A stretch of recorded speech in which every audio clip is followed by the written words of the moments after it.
कर्म करे किस्मत बने, जीवन का यह मर्म, प्राणी तेरे हाथ में, तेरा अपना कर्म, तेरा अपना।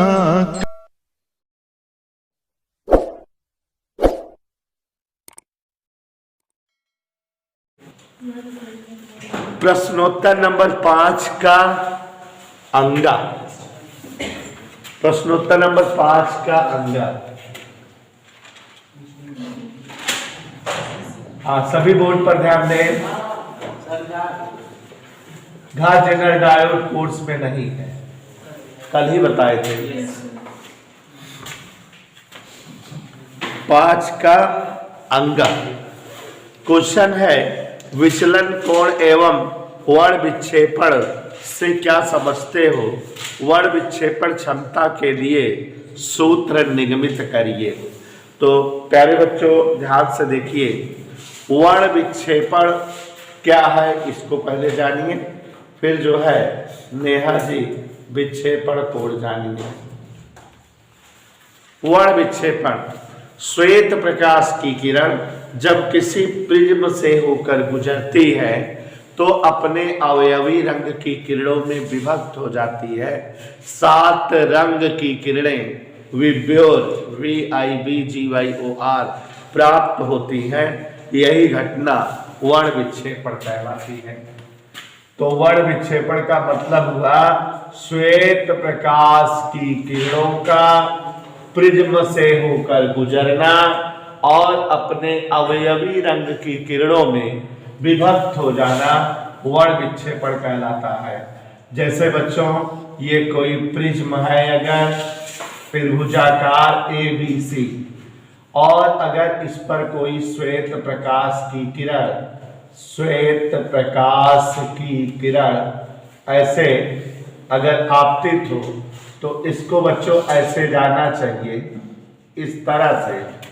लेकिन ये जो है अपने मार्ग से विचलित होती है और अवयवी रंग की किरणों में विभक्त हो जाती है। कुल 7 रंग की किरणें प्राप्त होती हैं और 7 रंगों की किरणों का क्रम वर्ण क्रम कहलाता है।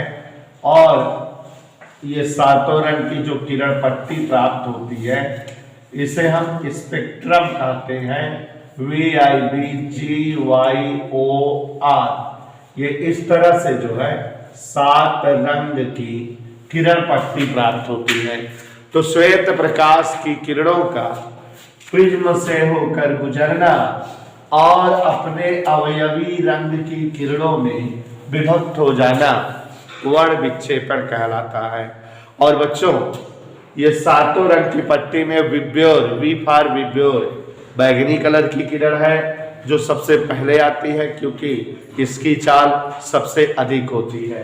इंडिगो जामुनी कलर की किरण, ब्लू नीले रंग की किरण, G हरियर, Y yellow, O orange, R red. इस तरह से कुल जो है 7 रंगों की किरणें प्राप्त होती हैं और हम जो है वर्ण विक्षेपण की घटना इसे ही कहते हैं या इसे ही समझते हैं। अब ध्यान दीजिएगा जरा, इसी में कह रहा है वर्ण विचलन कोण क्या है। विचलन कोण बेटा ये जो आपतित किरण है और ये निर्गत किरण, आपतित किरण और निर्गत किरण के बीच का कोण विचलन कोण कहलाता है। ठीक है बेटा, तो विचलन कोण डेल्टा से लिखा जाता है।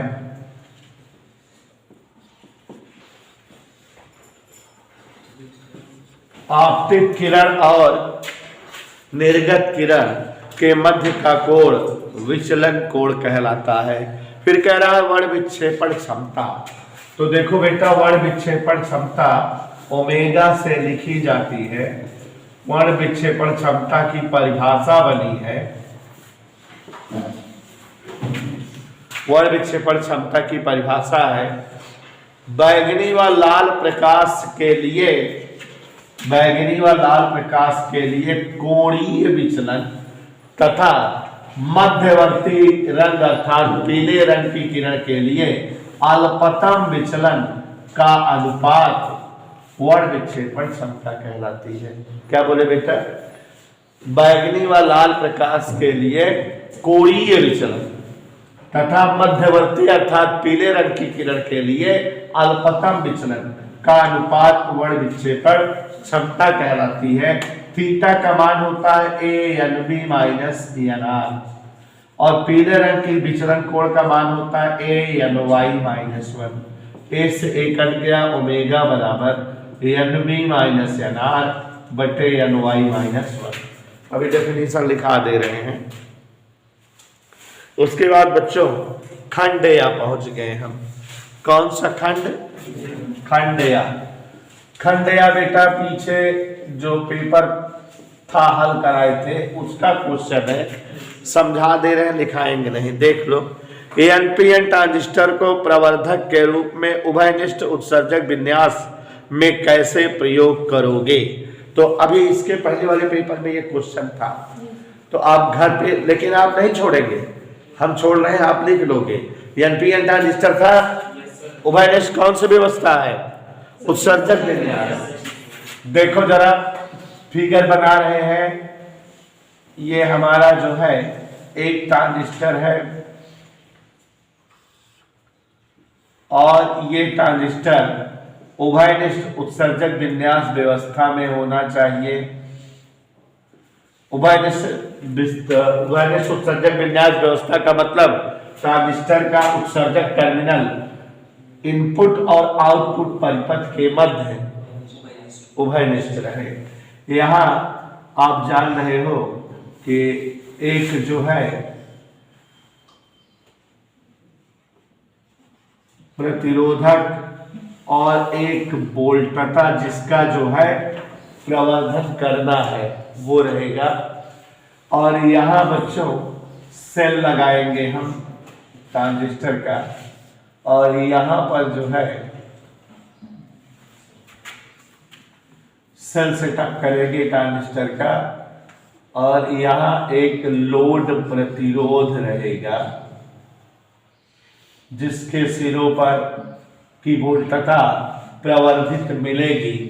अब ये एनपीएन ट्रांजिस्टर है,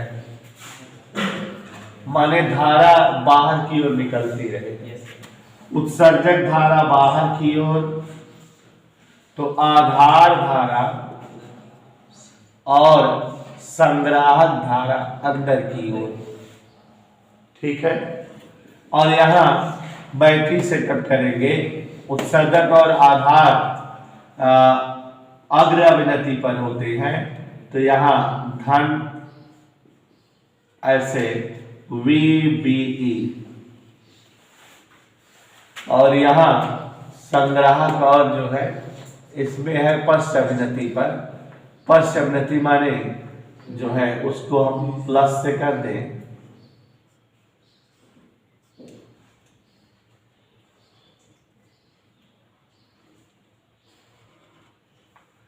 ये CE, ये लोड प्रतिरोध जिसके सिरों पर जो है प्रवर्धित वोल्टता प्राप्त होगी।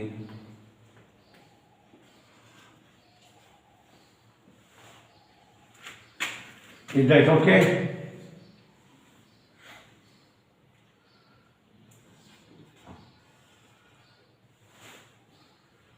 ये ऐसे, तो चित्र का वर्णन आप समझिए, समझा दे रहे हैं।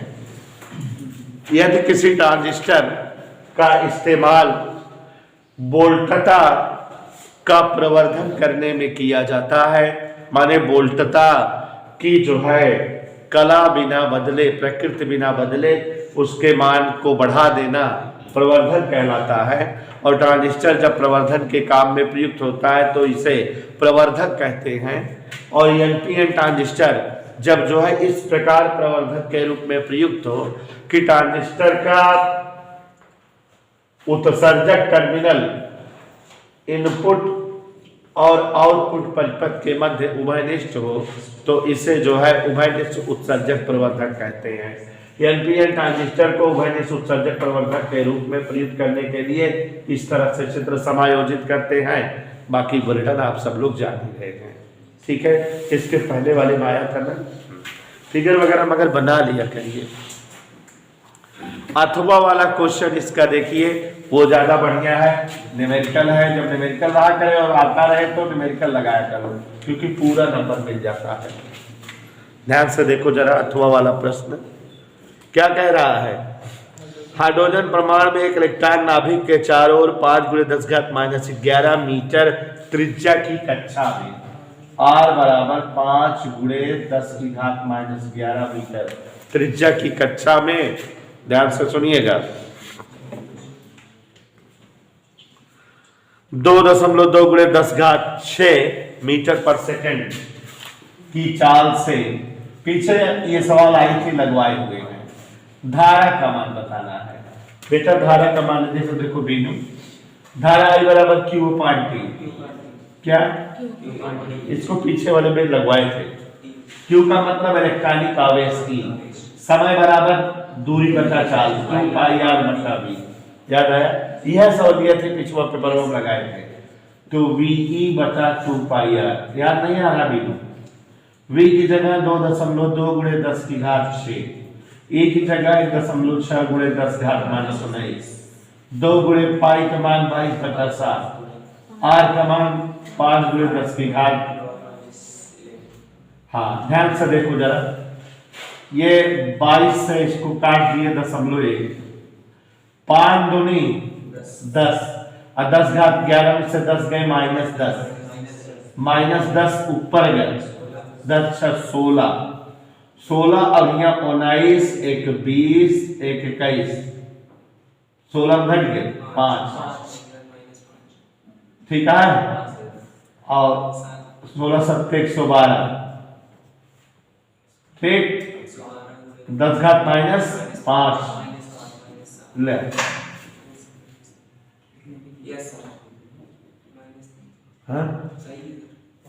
I am okay. तो ये बेटा इस तरह से जो है धारा आ गई। संदीप, प्रश्न नंबर 7 अच्छा प्रश्न है, ध्यान दीजिएगा भाई। प्रकाश के किन्हीं दो स्रोतों के मध्य की 24 सेमी दूरी है। प्रकाश के दो स्रोत कितने दूरी पर है? बहुत टेक्निकल सवाल है। बताओ कि 9 सेमी फोकस दूरी वाले किसी अभिसारी लेंस को कहां रखें ताकि दोनों स्रोतों के प्रतिबिंब एक ही बिंदु पर बने। तो देखिए जरा, प्रश्न नंबर 7 पहुंच गए हैं। ये वाला पेपर देखो, पिछले पेपर की तरह तेज लग रहा है कि नहीं? प्रश्न नंबर 7, एक प्रकाश स्रोत यहां O है और एकवा प्रकाश स्रोत यहां O' है। दोनों कितने दूरी पर है बेटा? कह रहा है कि एक उत्तल लेंस को कहां रखें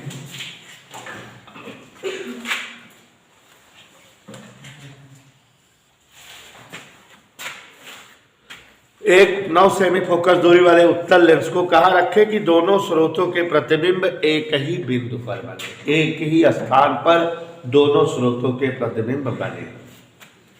ठीक है, बीच में रखें। जैसे यहां एक उत्तल लेंस है,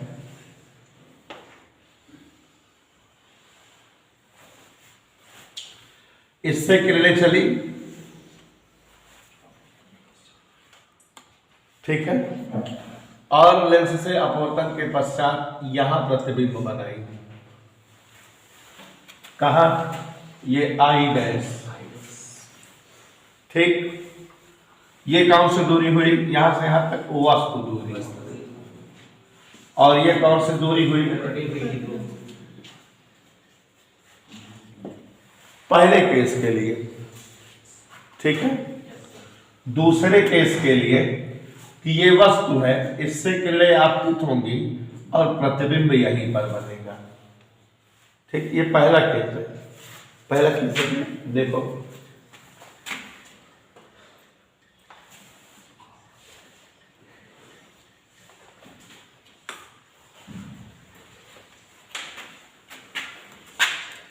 चित्र समझ में आ रहा है? ये वस्तु दूरी है और ये कौन सी दूरी है? प्रतिबिंब दूरी। चलिए, प्रथम स्थिति, ये हमारा लेंस जो है, मान लेते हैं पहले वाले स्रोत से x दूरी पर है।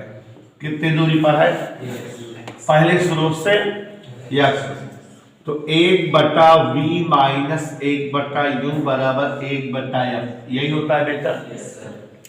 पहली स्थिति में ये लेंस है, ये स्रोत है, किरणें आपतित हुई, ये प्रतिबिंब बना, ये समझ में आ रहा है। 1/v प्रतिबिंब की दूरी, ये मालूम नहीं है, 1/v प्रतिबिंब दूरी भी तो नहीं पता है, माइनस u, आपने यह दूरी x माना है, ये f की जगह ना, इज दैट क्लियर? तो ये 1/v डैश बराबर 1/9 ऋण 1/x, एक समीकरण बन गया। यहां तक समझ में आया? अब दूसरी स्थिति में देखो, दूसरी स्थिति में ये स्रोत है, ये किरण आपतित हो ऐसे, और उसका प्रतिबिंब यहां बने, माने ये चीज क्या हो जाए? वो वस्तु की दूरी, और ये दूरी कितना है? और प्रतिबिंब की दूरी समझ आया? दूसरी स्थिति, वस्तु दूरी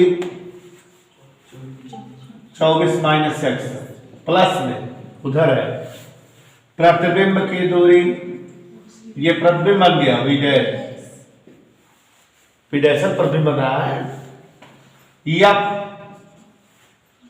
इस साइड चलेंगे -9, यही गलती होगी। इधर वाले वस्तु के लिए फोकस दूरी इधर वाला होता है f2, और इधर वाली वस्तु के लिए फोकस दूरी इधर वाली f1 -9। यही नहीं करोगे गलत हो जाएगा, यही टेक्निकलिटी है। इतना समझ में आ जाता है? अब देखो जरा, सूत्र होता है 1/v माइनस 1/u बराबर 1/, ठीक, इसको तो छाना कर दो, 1/v डैश बराबर 1/24 माइनस x माइनस 1/9। दोनों समीकरण किसके मान है? 1/v डैश के।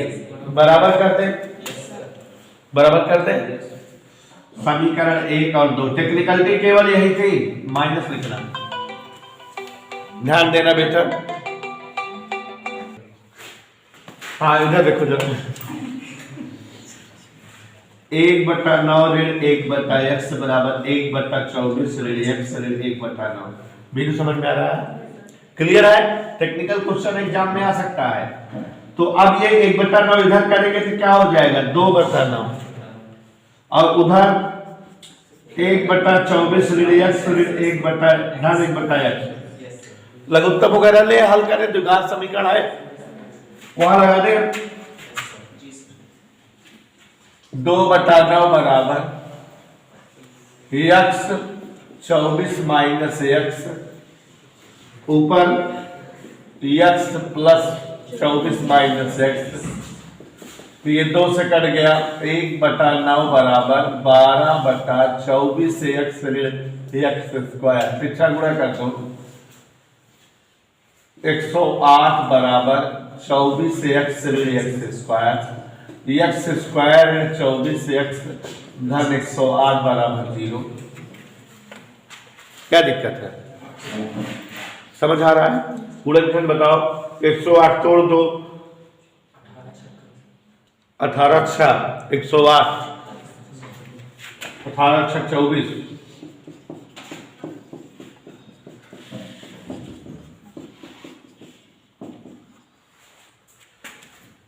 तो पहले स्रोत से 6 सेमी की दूरी पर या पहले स्रोत से 18 सेमी की दूरी पर लेंस को रखे जाने पर जो है दोनों स्रोतों का प्रतिबिंब एक ही स्थान पर बनेगा। ऐसे जवाब देना रहेगा। पहले स्रोत से 6 सेमी दूरी या दूसरे स्रोत से 18 सेमी की दूरी पर रखने पर प्रतिबिंब एक ही स्थान पर बनेगा। हाँ, अगला क्वेश्चन चले बेटा। दो समांतर धारावाही चालकों के बीच लगने वाले सूत्र की स्थापना करिए। इसके आधार पे एम्पियर की परिभाषा। अथवा वाला प्रश्न है बेटा, इसके पहले वाले पेपर कराए, कोई दिक्कत तो नहीं है, कराना नहीं पड़ेगा बेटा। क्वेश्चन नंबर 8, विद्युत चुंबकीय प्रेरण संबंधित फैराडे का नियम लिखिए। तो बोल दे रहे हैं, सुन लीजिए, लिख लेंगे आप लोग। विद्युत चुंबकीय फैराडे का नियम में प्रथम नियम है, विद्युत चुंबकीय प्रेरण की घटना में उत्पन्न प्रेरित विद्युत वाहक बल फ्लक्स परिवर्तन की दर के समानुपाती होता है। E proportional delta phi by delta T, यही है ना। और दूसरा है, विद्युत चुंबकीय प्रेरण की घटना में उत्पन्न प्रेरित धारा की दिशा सदैव इस प्रकार होती है कि वह उस कारण का विरोध करे जिसके कारण स्वयं बनी है। ठीक है ना। तो ये कौन सा प्रश्न था बच्चों? 8वां। न्यूमेरिकल लगा दे रहे हैं, इसका परिभाषा बता ही दिए। न्यूमेरिकल देखो, एक कुंडली का क्षेत्रफल 100 वर्ग सेमी, क्षेत्रफल A बराबर 100 गुणे 10⁻⁴ वर्ग मीटर। गौर से देखना सभी लोग, इसमें 500 फेरे हैं। हाउ मेनी फेरा? हाउ मेनी फेरा? 500 फेरे। कोई बोलेगा नहीं? 0.1 सेकंड में 0.2 वेबर से घटकर 0 हो जाए। चुंबकीय क्षेत्र डेल्टा टी 0.1 सेकंड, चुंबकीय क्षेत्र कितना है? 0.2 वेबर।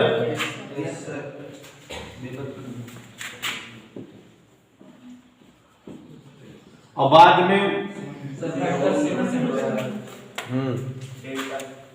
जी, प्रेरित विद्युत वाहक बल का मान बताओ। किसका मान बताओ बेटा? प्रेरित विद्युत वाहक बल का। इधर देखो जरा, डेल्टा फाई अगर निकालें तो डेल्टा बी इंटू ए, यही तो। डेल्टा बी 0.2 ऋण 0 और ए का जगह 100 गुणे 10⁻⁴। तो ये 2 गुणे 10⁻⁻2 और ये -3, डेल्टा फाई आ गया। प्रेरित विद्युत वाहक बल का सूत्र होता है बराबर -m delta phi by delta T. कोई डाउट बेटा? यही होता है। m की जगह 2 गुणे 10⁻⁻3 डेल्टा टी। ये दशमलव ऊपर ले जाओगे क्या हो जाएगा? 0। 3 0 काट के 5 दूनी 10 वोल्ट। विद्युत वाहक बल आ गया 10 वोल्ट। एनी डाउट बेटा? कितना आ गया विद्युत वाहक बल? 10 वोल्ट। अथवा वाला प्रश्न देखो जरा, कोर्स में है नहीं, पोलोराइड वाले चैप्टर का है। कोरोना से इस बार करके बड़ा बढ़िया लेसन था ये, सुन लीजिए। प्रकाश के ध्रुवण नियम से क्या तात्पर्य है और ब्रूस्टर नियम, ये सब जो है वही ध्रुवण वाला चैप्टर है। ब्रूस्टर नियम आता था हर साल, n बराबर tan IP, मतलब कि प्रकाश का अपतनांक ध्रुवण कोण की टेंजेंट के समान होता है, इसी को कहते हैं ध्रुवण कोण। और ब्रूस्टर नियम n बराबर tan IP क्या होता है बेटा? ध्रुवण कोण की टेंजेंट प्रकाश का अपतनांक होता है। ठीक है, तब अब जब ये नहीं है तो इसको हम क्या कराएं? तो क्वेश्चन ये कोर्स में नहीं है। क्वेश्चन नंबर 9 वाला भी नहीं है, मॉड्यूलेशन वाला। 8वां वाला क्वेश्चन प्रत्यावर्ती धारा का है, हम करा दे रहे हैं। 8वां वाला क्वेश्चन देखो आ जाएगा।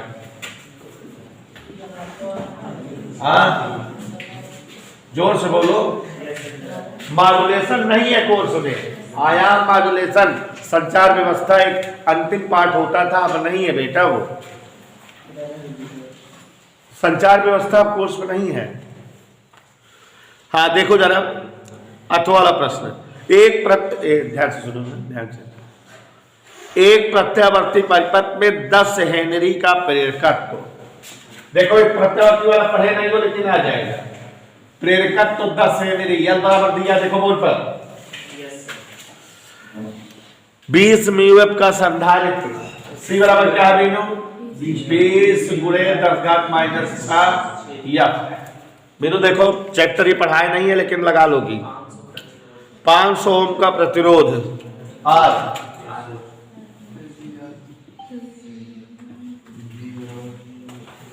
ध्यान देना, इन्हें V बराबर 200 साइन 100t की सप्लाई से जोड़ा गया है। V बराबर क्या दिया, 200 साइन 100t को V बराबर V0 साइन ओमेगा t से तुलना करो, ओमेगा बराबर 100। ठीक है बेटा, बताओ प्रतिबाधा Z, शक्ति गुणांक फाई, धारा उल्टता के बीच कलांतर, शक्ति गुणांक आसपाई, धारा के बीच कलांतर। चले देखो बेटा, सबसे पहले तो प्रतिबाधा का सूत्र जान लो। प्रतिबाधा माने इस परिपथ का परिणामी प्रतिरोध। एल सी और आर तीनों है तो इस परिपथ को LCR परिपथ कहते हैं। कौन सा परिपथ, और इसका सूत्र याद कर लो, परिणामी प्रतिरोध का सूत्र क्या होता है,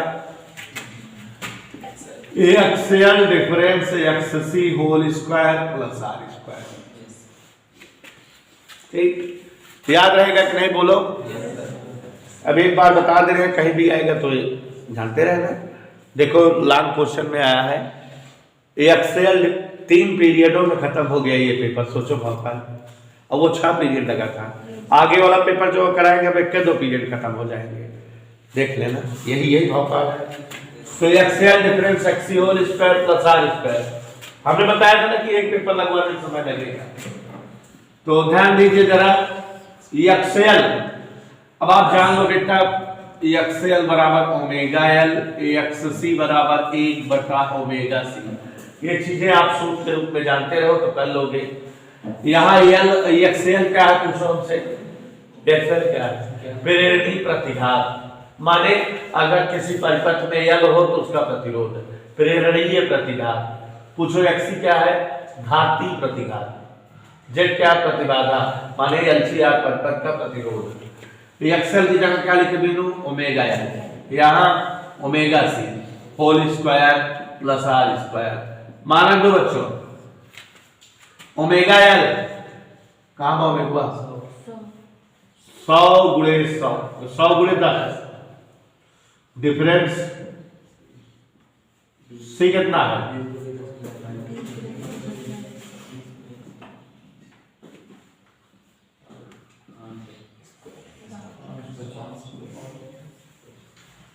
हल कराओ।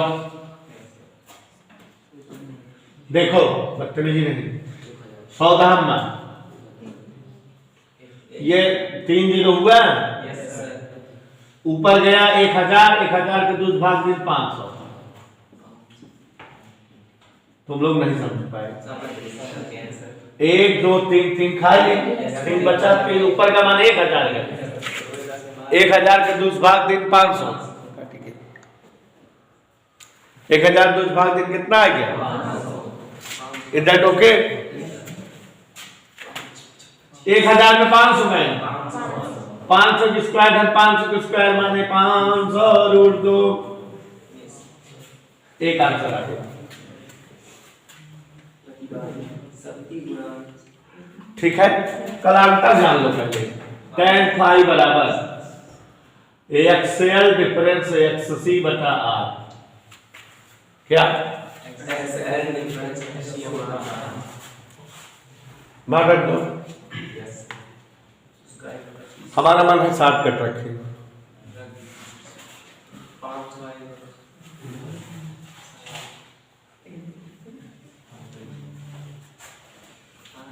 छुट्टी नहीं है। हाँ समझे? देखो एक्सेल ई का हुआ 100 गुणे 10 डिफरेंस 1/100 गुणे 20 गुणे 10⁻⁻⁴ बटे 500। ऊपर वाला भाई हल करे रहे 500 आ रहे हैं, 500 बटे 500 1 फाइव बराबर क्या आंसर आ गया? 45 आ गया। क्या क्या उत्तर आ गया हमसे पूछो।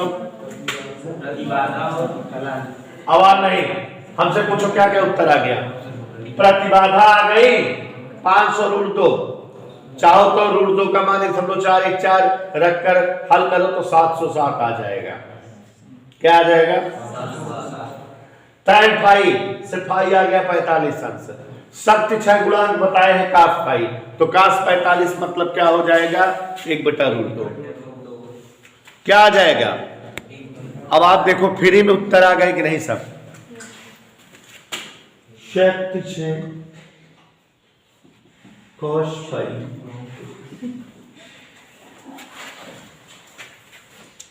तो आप लोग एक बार देख लीजिए, यही एक सूत्र याद कर लीजिए। एलसीआर परिपथ में चाहे जो परिपथ रहे उसी का सूत्र, जैसे एलआर परिपथ रहे, अगर कभी माने सवाल में एल और आर दिया रहे, बस सी ना दिया रहे तो सूत्र से सी ना लिखना, बस XL square plus R square. C ना दिया रहे तो सूत्र, एल ना दिया रहे तो एल ना लिखना, आर ना दिया रहे तो केवल इतना लिखना। हर परिपथ का सूत्र इसी से आ जाता है, ये व्यापक सूत्र होता है।